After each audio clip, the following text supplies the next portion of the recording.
Gusti dudu memedi. Panglimbang 5 menit dina Kemis Legi tanggal 24 April taun 2020 kapethik saka Injil Lukas bab 24 ayat 35 tekan ayat 48.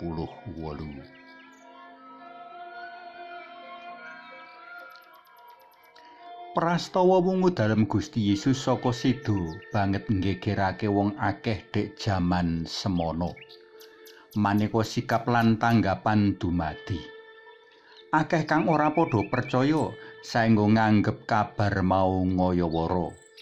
Prastawa wungu dalem Gusti kaanggep amung pangangen-angene para murid wae kang banget kedanan karo gurune. Malah kepara ana kang nganggep Gusti Yesus wis dadi memedi saengga sukmaning klambrang ora karuan. Jroning pangklambrange mau dheweke ngatoni para murid. Akeh kang angel percaya saengga pikirane isih mangu-mangu kepengin bukti gumathok. Pungkasan ana sing wegah percaya saengga nggawe rekadaya amrih prastawa wungu dalem ora padha dipercaya. Para pangarep bangsa Yahudi lan para imam contone.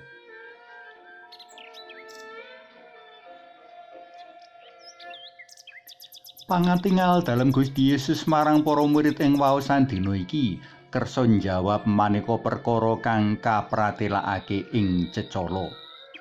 Ing waosan Gusti ngatingal kanthi jiwa lan raga sanadyan kahanane beda karo rikala sadurunge sedo biyen. Kahanan beda iki saora-orane dumadi rikala Gusti Yesus mlebu ruangan papan para murid nglumpuk ora liwat lawang. Daya kuwasa dalam Gusti saguh nindakake perkara iku. Nah, merga mlebu ora liwat lawang mau, para murid kaget sarta nganggep Gusti Yesus minangka memedi.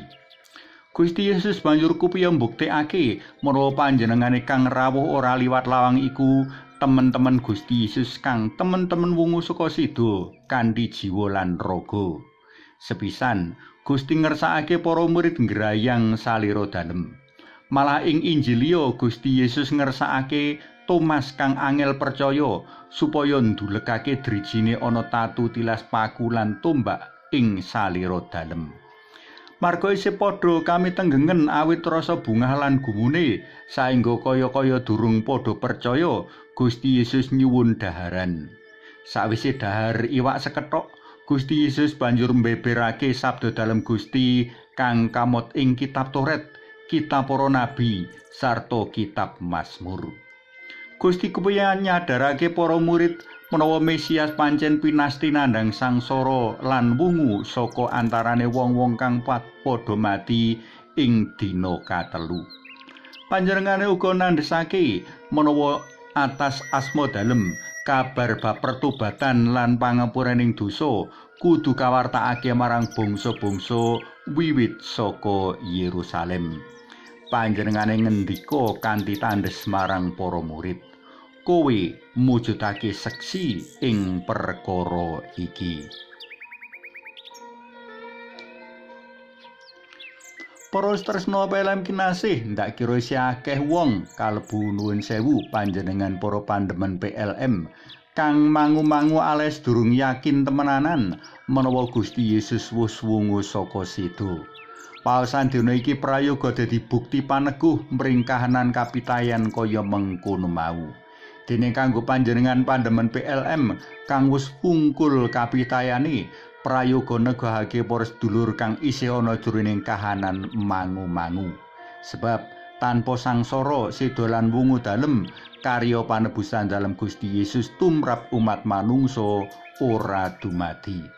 Ngrasuk keyakinan Katolik tanpa ngakoni Gusti kang sengsara Sedo lan wungu ateges muspra.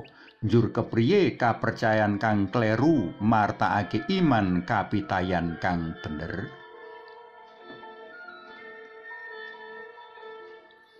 Suawi sami wunjuk kunjung asma dalem Yang Rama Sang Yang Putra tuwin Yang Roh Suci. Amin.